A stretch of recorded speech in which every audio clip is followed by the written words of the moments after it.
Mateus 10, 5 ao 23. Diz assim a palavra de Deus.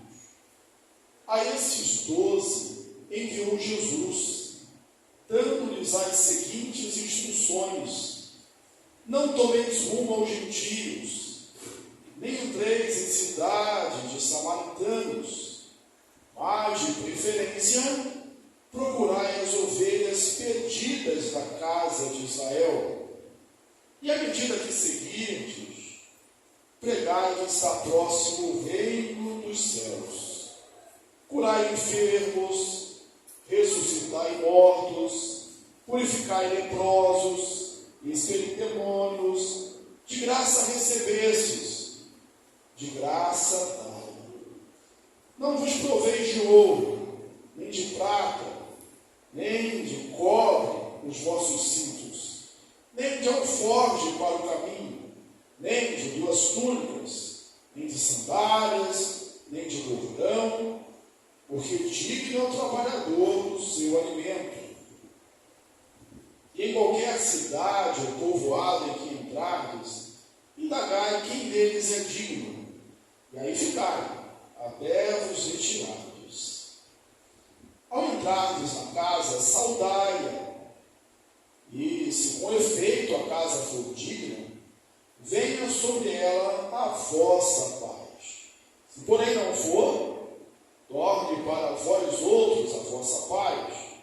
Se alguém não vos receber, nem ouvir as vossas palavras, ao sairdes daquela casa ou daquela cidade, sacudi o pó dos vossos pés.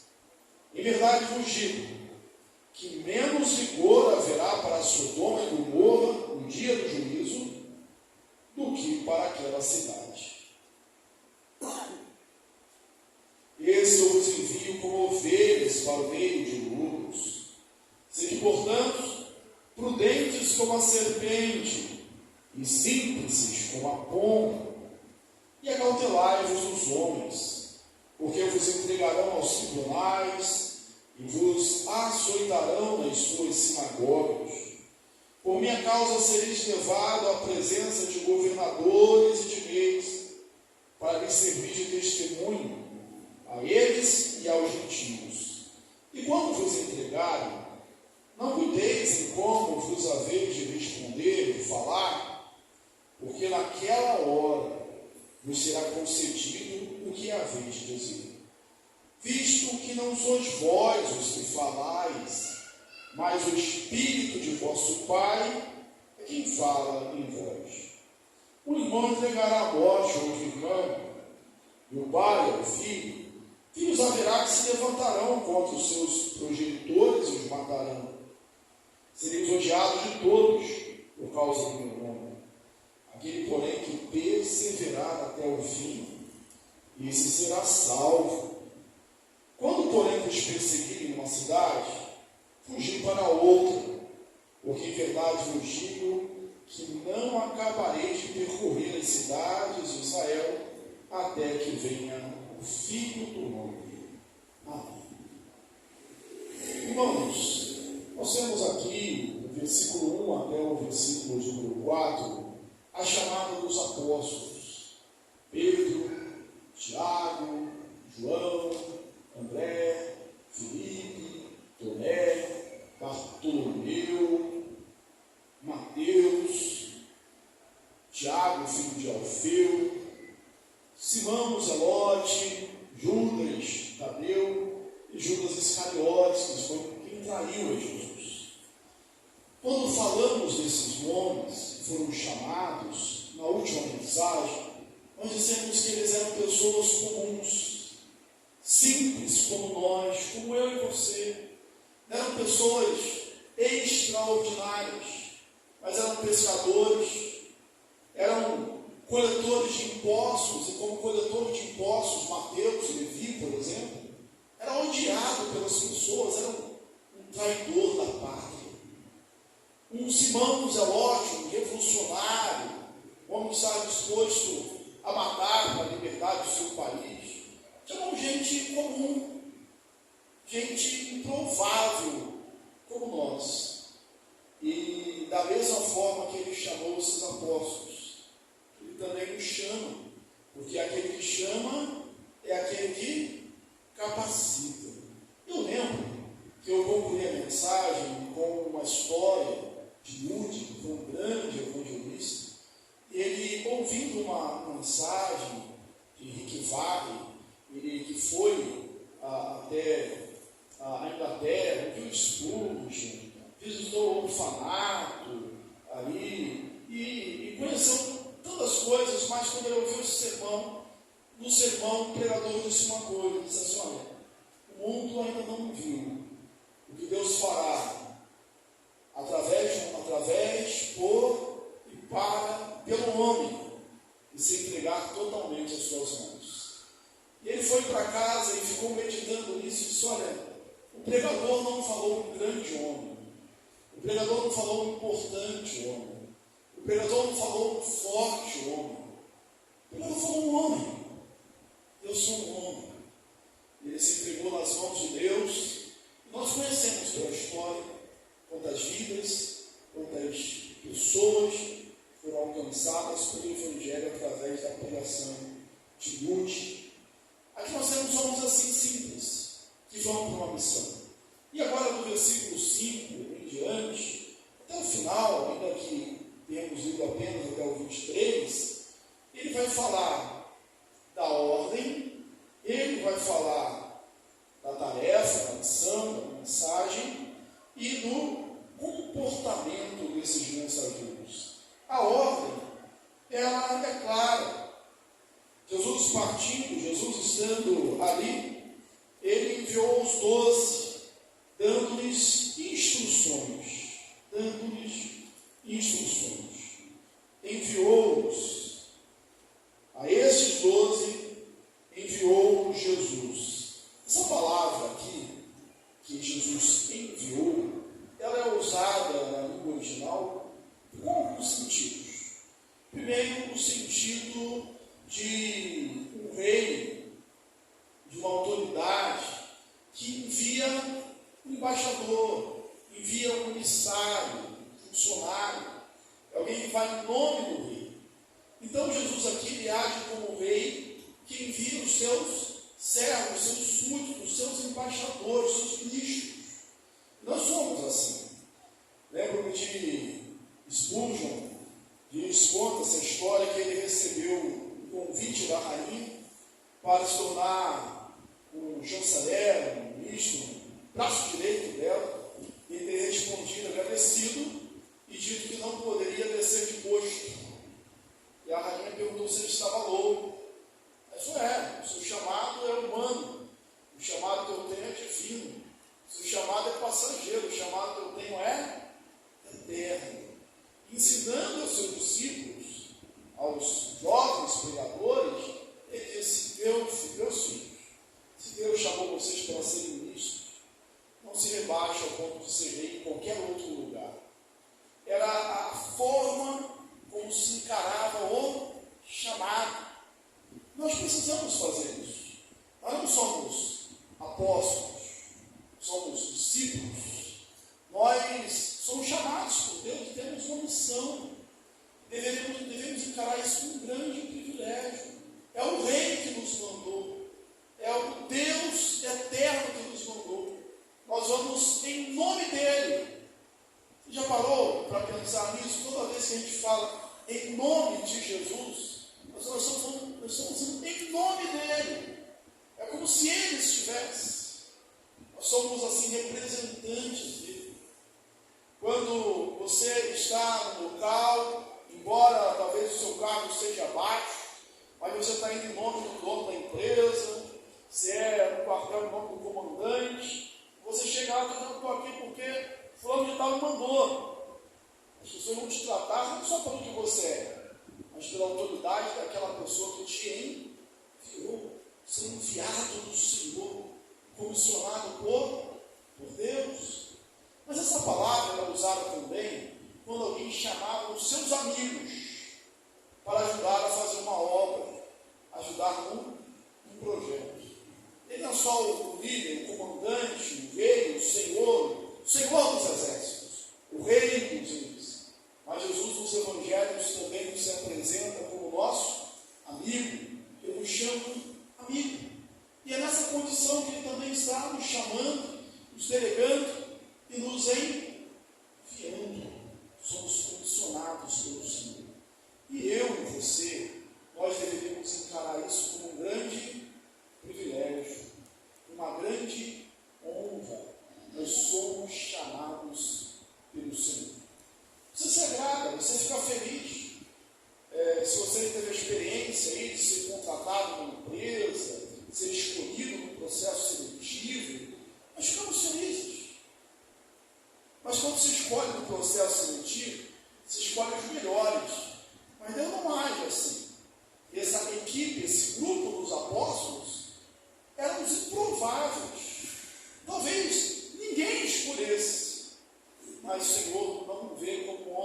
chegaram a comentar que isso não teria sido dito por Jesus, porque isso não combina com nada do que Jesus ensinou.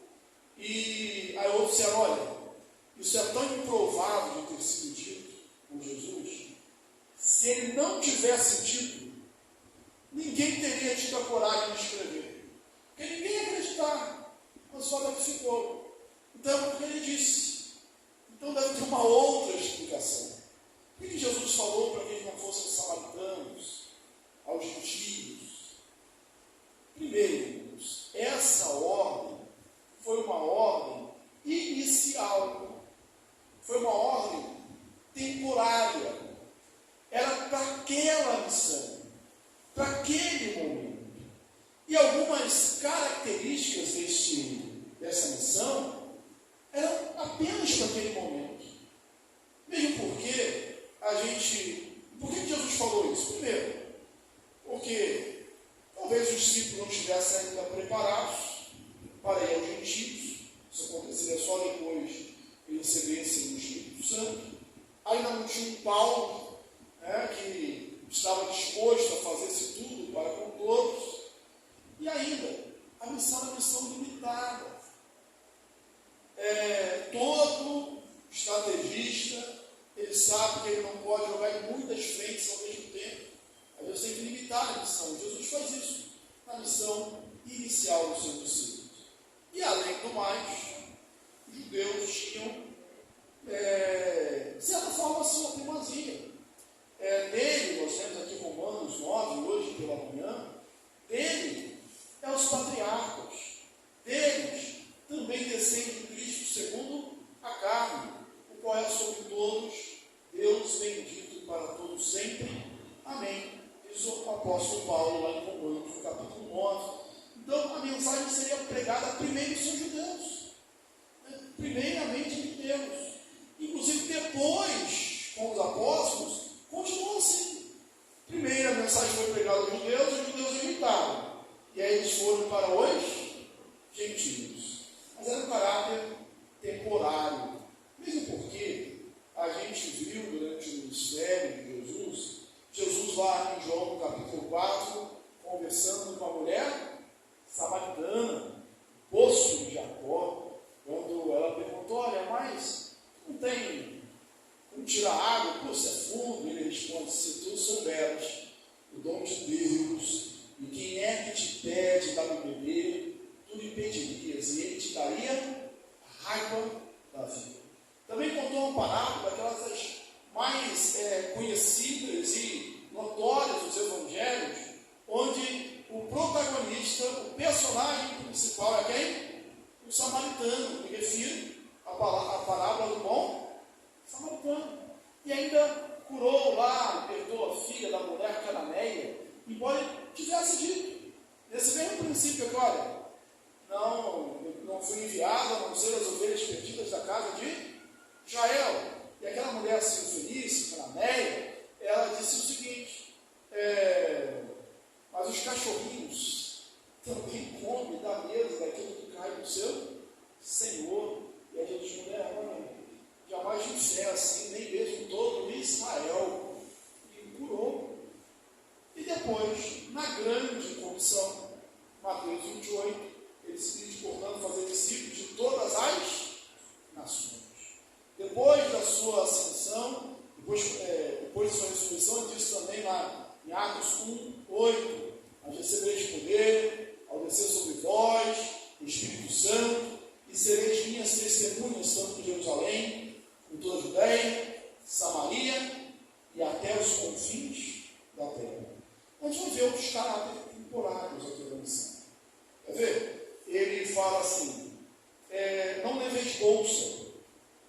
O símbolo dos judeus, quando era de couro, ele tinha um lugar com uma bolsa para guardar dinheiro, não era simples. Ou então, de tecido, havia dobras onde eles guardavam o dinheiro. Não nos provém de dinheiro, de prata, de ouro, de cobre, para o caminho. E não leve ao forte. Se a gente fosse traduzir hoje de uma forma muito... Não leva mochila, não leva nada, não leva alimento. Porque você não se preocupe. E a primeira lição que a gente vai ter, lógico, é aquela: por que não precisa levar? Porque Deus vai prover. Mas também é porque a missão é rápida. Não tem necessidade. Não vou falar com ninguém em particular, não leve para o lado pessoal, mas você conhece, ou talvez você seja, aquele que assim, vai passar um final de semana fora. Aí tem aquela mala que parece que é de um meio, já viu? Muito assim. Não conhece ninguém, né? Ninguém assim. Não precisa, a gente não precisa. A missão é breve, a missão é curta. Então não precisa levar peso. Mas por outro lado, ela porque também vai falar aqui, olha, vocês não precisam se preocupar. Mas ele diz: digno é o trabalhador do seu salário, do seu alimento.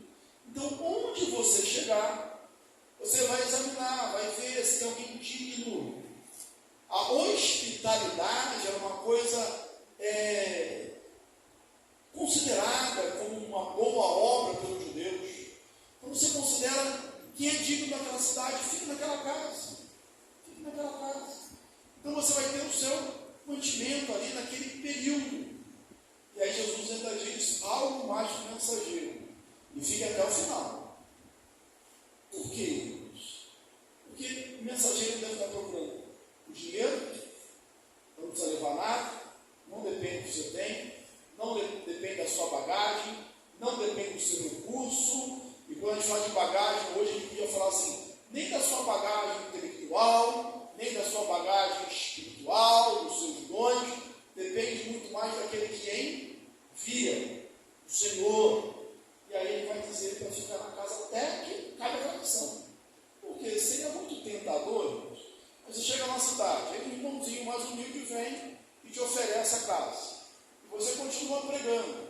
Aí um irmãozinho mais abastado se converte também. Poxa, é melhor, se eu for escolher a casa que eu vou ficar, é melhor ficar na casa do irmãozinho melhor, né? Ou então você descobre que aquele irmãozinho que está na casa dele, ele é muito chato, né? Então é melhor ir para outra casa. Fica até o fim, você vai aprender, você vai conviver. Agora, se você não puder ficar, ou se não puder ficar nem na cidade, sacudir o pó daquela cidade. Os judeus faziam isso quando estavam voltando para Jerusalém. Eles achavam que até o pó do lugar que te podia contaminar, era uma prática judaica. Você vai da saudação, também se sauda com paz. Se não te respondesse, não, você tem a sua paz sobre ti. O judeu era assim, olha, se saúda com a paz e descobre que a pessoa não era um judeu, ele vai lá e quer a saudação de volta. Porque ele entende que a palavra, ela tem poder, tem uma autoridade. Então, saudade, se não receber, volta para você a sua paz. Se te expulsar, sacode ali o pó dos seus sapatos. E aí diz uma coisa muito séria, porque haverá maior rigor para Sodoma e para Gomorra do que para essa cidade. Você está lembrado da história de Sodoma e Gomorra? Lá no livro de Gênesis, uma das coisas que essa cidade negligenciou foi a hospitalidade. Ló estava ali, era para se hospedar, hospedou um anjo, melhor dizendo, e as pessoas, os homens daquela cidade, vieram e quiseram ter relações sexuais à força com aqueles homens que eram anjos, só que eles não sabiam, porque era uma prática comum da cidade, abusar das pessoas. E eles ficaram cegos, a gente conhece a história. Ló recebe mensagem para que eles saiam da cidade. Eles não saem em Gênesis 9. Deus pega Ló, a sua esposa, seus filhos, colocam fora da cidade da morte para não olhar para trás. Se olhar para trás, o quê? As crianças cantam. Estátua de sal. Não retroceda. Não volte para trás. Nós precisamos olhar para frente. A orientação bíblica lá que Paulo dá é: esquecendo-me das coisas que para trás ficam, prossigo para o alvo, para o prêmio da soberana vocação de Deus em Cristo Jesus. E ainda, nós não somos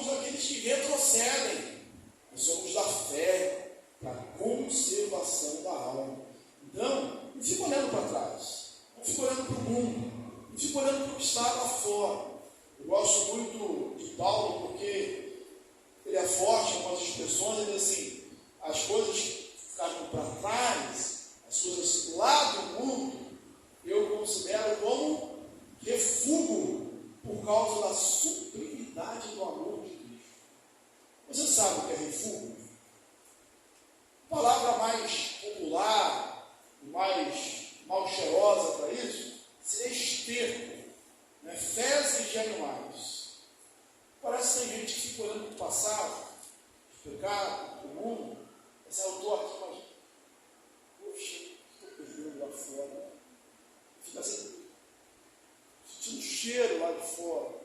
Você não faz isso com cheiro. Você não faz isso com refúgio. Não devia fazer isso também com a vida que você deixou lá fora. E aí, Jesus ele é contundente ao dizer, menos rigor haverá para Sodoma e Gomorra. O que aconteceu com Sodoma e Gomorra, irmãos? Foi destruída, chuva, saraiva, fogo. Foram consumidas as cidades. Tornaram-se tipo de condenação, tipo de juízo. E aí ele fala que para quem rejeita o Evangelho, haverá um juízo maior. Pastor, não dá para mudar essa mensagem? Essa não é a mensagem que as pessoas gostam de ouvir, eu sei. A mensagem que as pessoas gostam de ouvir é que Deus é amor, e Ele é mesmo. E é amor mesmo. E que no fim Ele vai salvar todo mundo. Não, Ele não vai salvar todo mundo.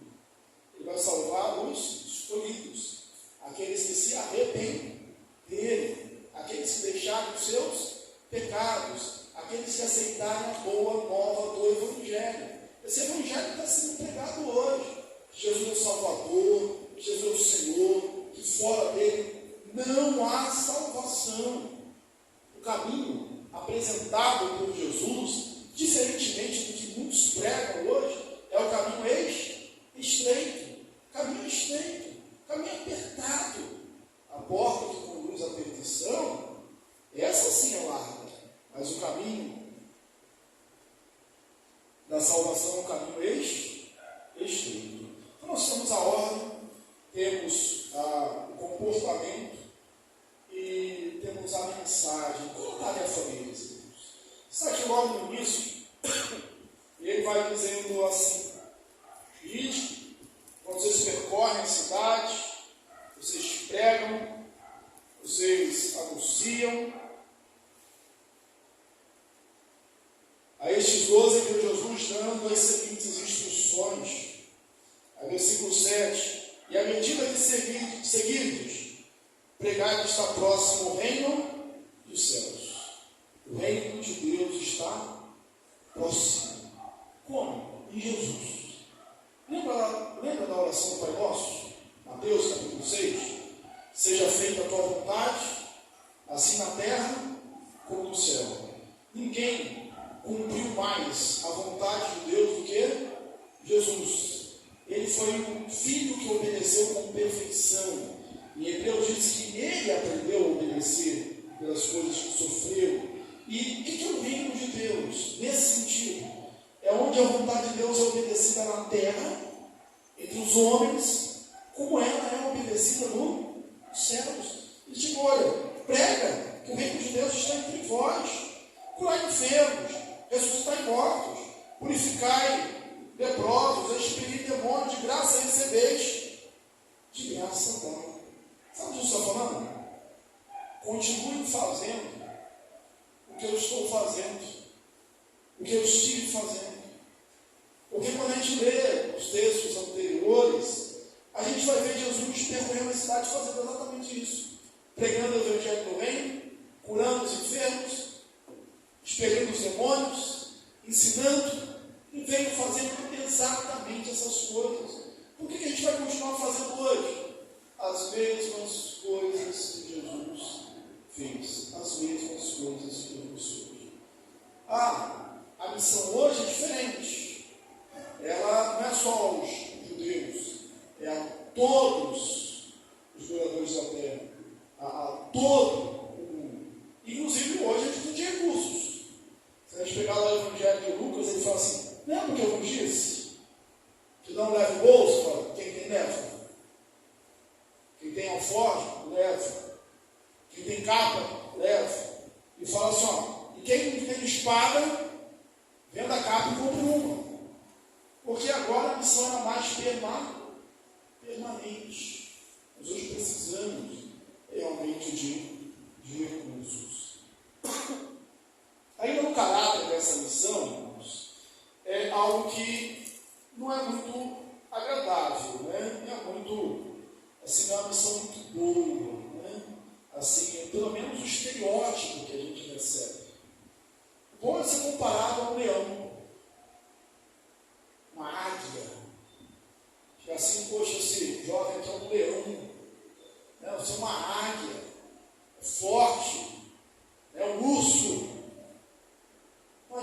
fala que Ele vai nos enviar como ovelhas para o meio de lobos.